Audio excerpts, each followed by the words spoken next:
Right now, we have approximately 3,000 stateside houses of Zion that are aligned with us as a House of Zion.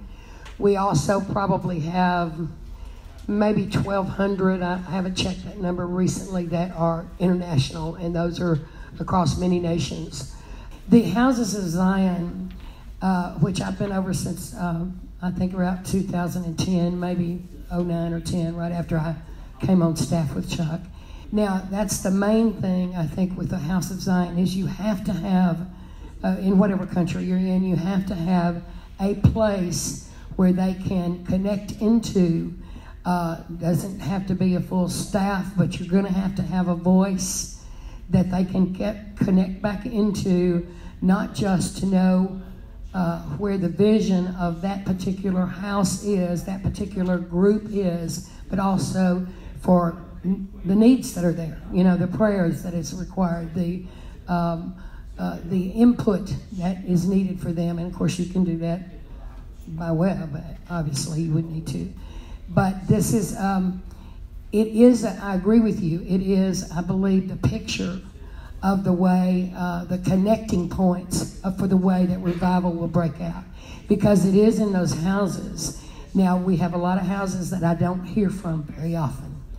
But the ones that are moving with the vision of this house, and that's the first qualifying mark for alignment with us, is where is your vision for your house? And how does it dovetail with the overall vision of this ministry and the call that is on this ministry? When the Lord spoke to Chuck many years ago and he said, I want you to gather the scattered. And it was very unpopular the way, at the moment, the way that Chuck heard the Lord say do it. He said, go on web. And it was like, go on web with services? How's that going to work? But he knew because the Lord said it. And that was the beginning of being out there where people could align with us, where people could really connect in with us, rather than having to travel to a little place called Denton, Texas. So it's an amazing undertaking, but I believe it is the fuel, that the vehicle that the Lord will use to be able to spread the gospel, to be able to demonstrate the power and the authority, the miracles, the signs and the wonders, the testimonies that come back in, I believe will be basically through those individual house churches that the Lord's raising up.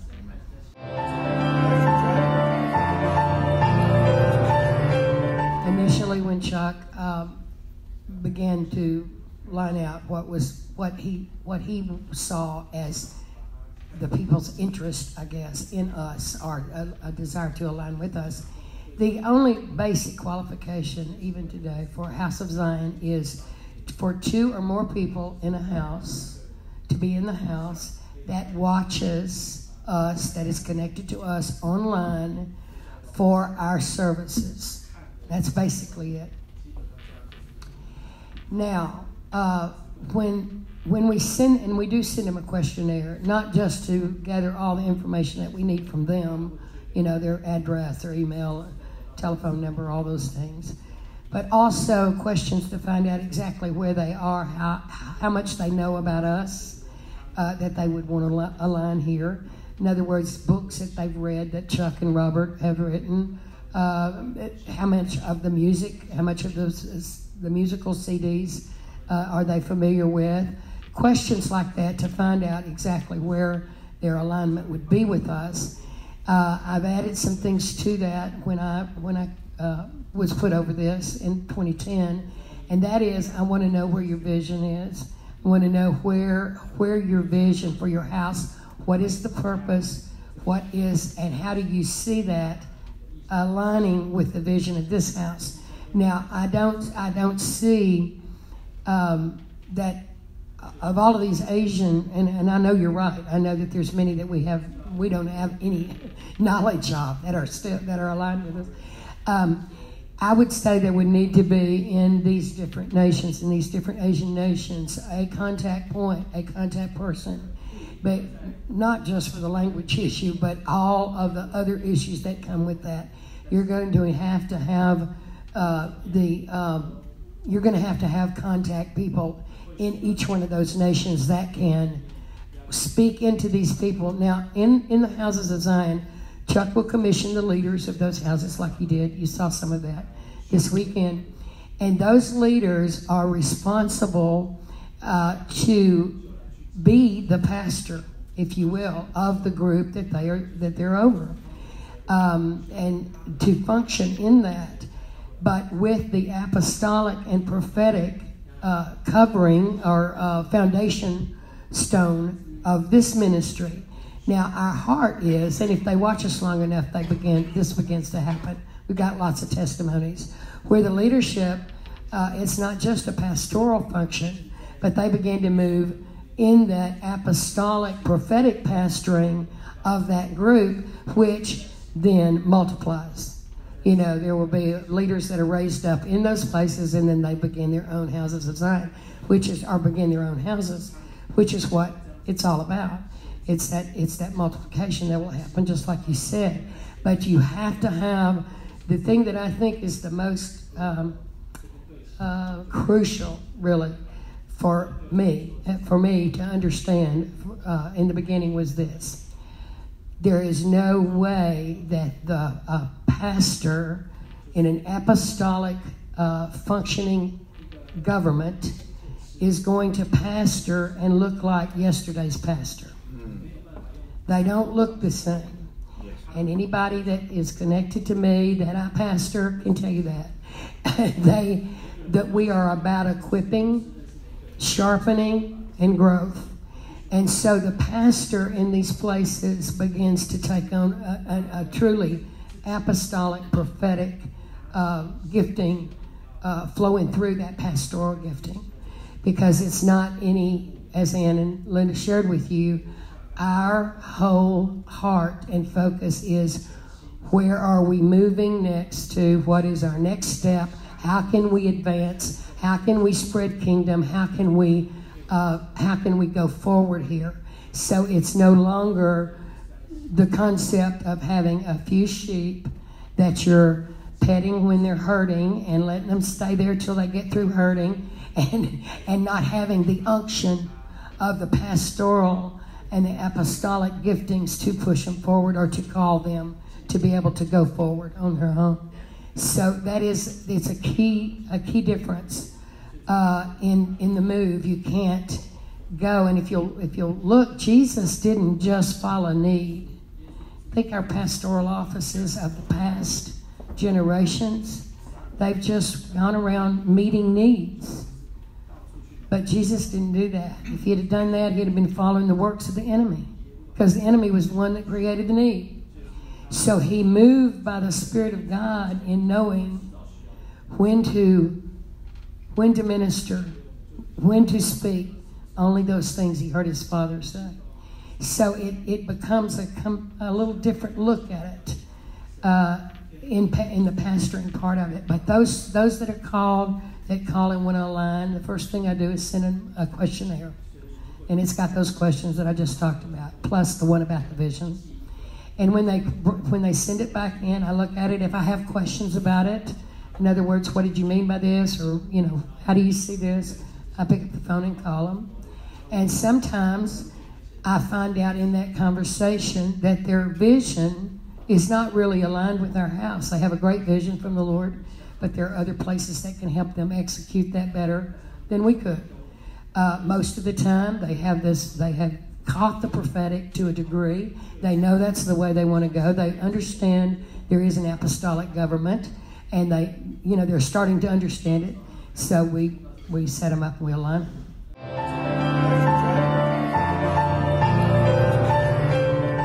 He does not require tithe back from these houses. That's not the issue at all.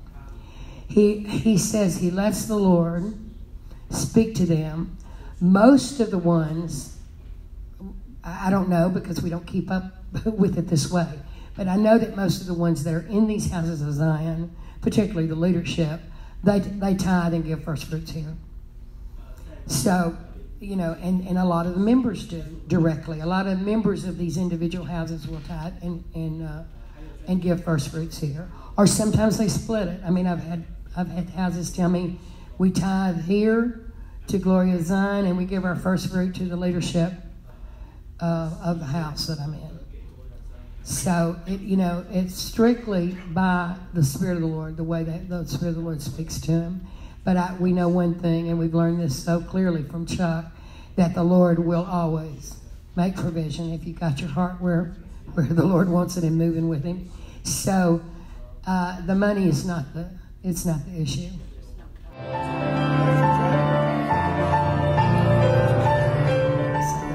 It's not a planned program, let me say that, okay? But here's what we do, and I know Chuck's he moves like this by the same way he does in going into other nations. But that's the picture right there of the way Chuck moves into other nations with the teams that he takes, and you just heard some of that. It's the same way with the church, with the house churches. We have requests from time to time for some of us, depending on what the need is in that house church, to come. But the main discipling, it's a difference in mentoring and discipling. The house churches are there to mentor those leadership. They're there to mentor. They're there to do the day-to-day raising up. But discipling, and we're just so blessed in this day and age to be able to have the electronics to do this. But that is, as Paul said, follow me as I follow Christ.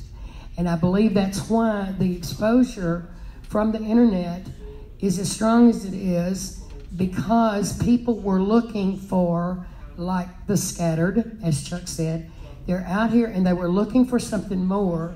They see it here. But it absolutely, we've got people connected to us that have never been on these grounds and that are growing and moving prophetically and apostolically, and the Lord is taking them and connecting them in their region or in their land to people who have a like vision and a like heart. So it's not so much about training as it is about each individual or group of individuals getting before the Lord as they hear whatever the prophetic word is coming about. Lord, how does that apply to me in my land? What are you saying to me through this apostolic ministry? I mean, I know that sounds very basic, but I'll give you an example of one house church. This woman from Jamaica had been a house church for probably 8 or 10 years.